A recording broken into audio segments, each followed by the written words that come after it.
All right, this is part 4 of our molecular geometry discussions. So question E says the beryllium atom could form 2 bonds by promoting one of the 2s electrons to a 2p orbital, and asks us to fill in the orbital diagram. So when we do that, we end up with the original 2 in the 1s. We take one other electron out of 2s and move it up to 2p. And the beryllium atom now has 2 unpaired electrons, and it can form 2 covalent bonds with fluorine. However, the 2 bonds would not be identical because, one of them is 2s and one of them is 2p.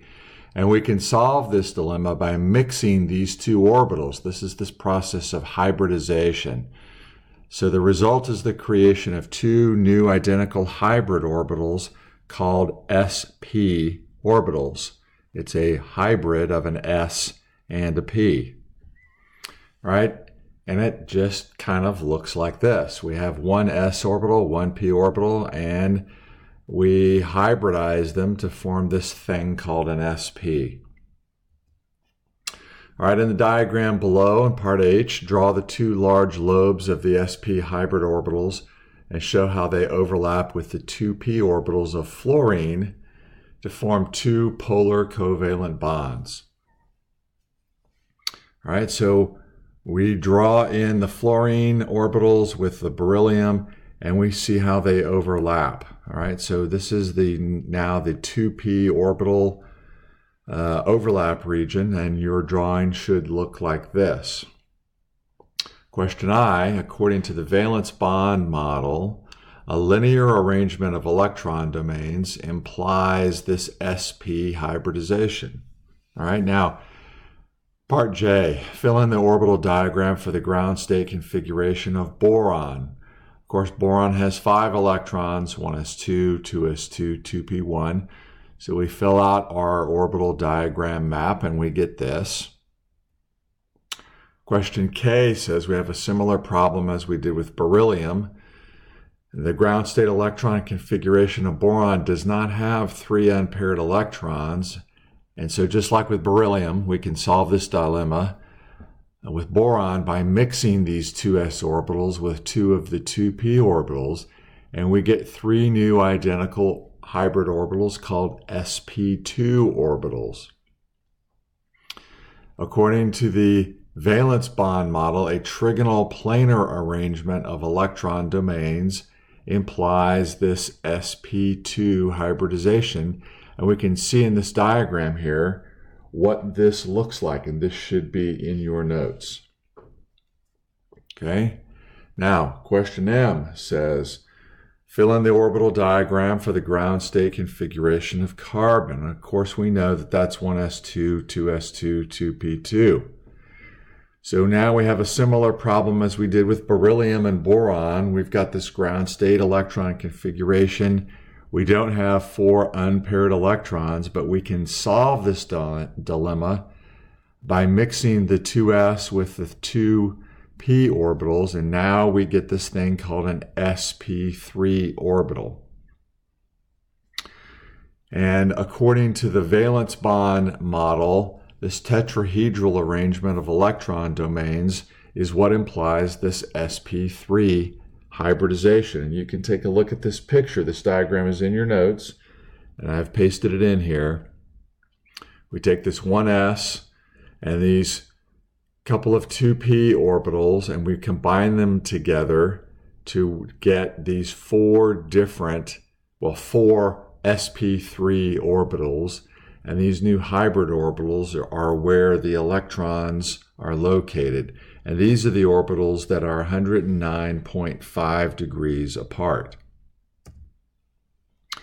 Now in question P says we need to identify the orbital hybridization around the central atom in each of the following cases. So the first one we've got is BeF2, and I've drawn the BeF2 molecule down there. And so we can see that that is going to be sp because it's linear. Now we take a look at the next one. We've got boron trifluoride, and we see that this is going to be trigonal planar, which is, of course, this means that we're going to have sp2 hybridization. The next one is going to be carbon tetrafluoride, and we should recognize this immediately as having the tetrahedral shape, which means it's going to be sp3 hybridization. We keep moving on. CCl2O. This looks like something that's going to be trigonal planar, which of course means that we're going to have the sp2 hybridization.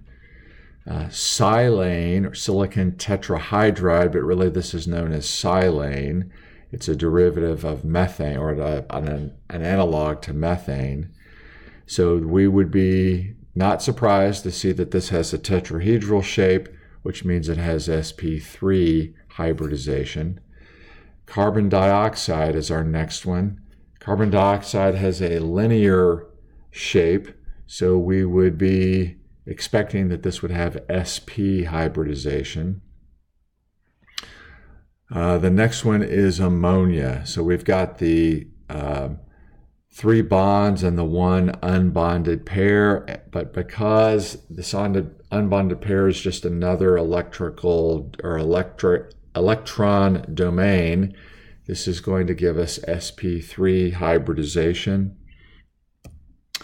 The next one is our water molecule, and we should also expect sp3 hybridization because it still has 4 electron domains. And then the next one is, or the last one is ozone, and we would expect, we've got really 3 electron domains here, so we would expect sp2. Question Q says, to identify the orbital hybridization for each of the carbon atoms in the following molecule. So we look down there and we see we've got 6 different carbons. We can just kind of go right down the line and look at the number of electron domains, and that's going to tell us what our hybridization is. So we have sp2, sp2. The 3rd carbon in the line has 4 electron domains, so sp3. The 4th carbon has really just 2 electron domains, so sp2, as does the 5th one. And the last one has got 4 electron domains, so sp3. All right, now we look at the multiple bonds issue. This is what we were talking about in class a while back with sigma and pi bonds. All right, a bond in which the electron density is concentrated along the line connecting the nuclei, which is referred to as the internuclear axis. This is called a sigma bond. In Greek, that little squiggly thing is a lowercase sigma. Now, to describe multiple bonding, we have to consider a second kind of bond, and this one is the result of the overlap between 2 p orbitals oriented perpendicular to the internuclear axis, and this is a sideways overlap of p orbitals, and this produces a pi bond. All of you are familiar with the Greek letter pi from math class. So in almost all cases, single bonds are sigma bonds. I somehow left out the sigma there. A double bond consists of 1 sigma bond and 1 pi bond. And a triple bond consists of 1 sigma bond and 2 pi bonds. We'll take a look at the construction of that here in just a moment. All right, so the question is on number D, how many sigma and how many pi bonds are present in the following molecule? The answer is 13 sigma bonds and 3 pi bonds. All right, so we can take a look at this. It'd probably be easier to start with the pi bonds. Pi bonds don't exist except in multiple bonds. We've got 1 in the double bond there between carbon 1 and carbon 2, and we've got 2 more between carbon 4 and carbon 5 for a total of 3. Now we need to count sigma bonds. So we've got 1 between each of the carbons and hydrogens, and 1 even in the double and triple bonds. So if we do all of the counting, we see that we have 13 sigma bonds. All right, now question E says label the pi bonds on the diagrams of ethylene and acetylene. Ethylene being C2H4 and acetylene being C2H2. When we look at this rather interesting drawing, we see we've got one pi bond on the top. We see the sigma bond there between the two carbon nuclei, and the pi bonds are above and below the internuclear axis. When we look at the acetylene model, which is a triple bond, we've got, of course, the one sigma bond between the two carbons and between the carbons and the hydrogens. But now we've got two pi bonds. We've got the one pi bond that's above and below the internuclear axis, and another pi bond there in green that's sort of in front of and behind. So it's 90 degrees to the other pi bond. It sort of sticks out of the page and behind the page. Item F, for molecules that contain two or more resonance structures involving pi bonds, we cannot describe the pi bonds as individual bonds between neighboring atoms. Therefore, we say that the pi bonds are delocalized, or they're spread out among several atoms involved in these resonance structures. And then the last thing says that molecular orbitals are beyond the scope of this course, and the AP exam, they will not be covered. There are some fairly interesting sections in the book and in every AP Chem book about molecular orbitals.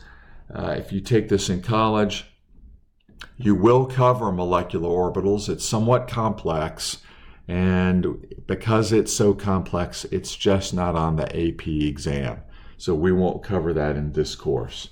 All right, that concludes the note-taking for the unit on molecular geometry.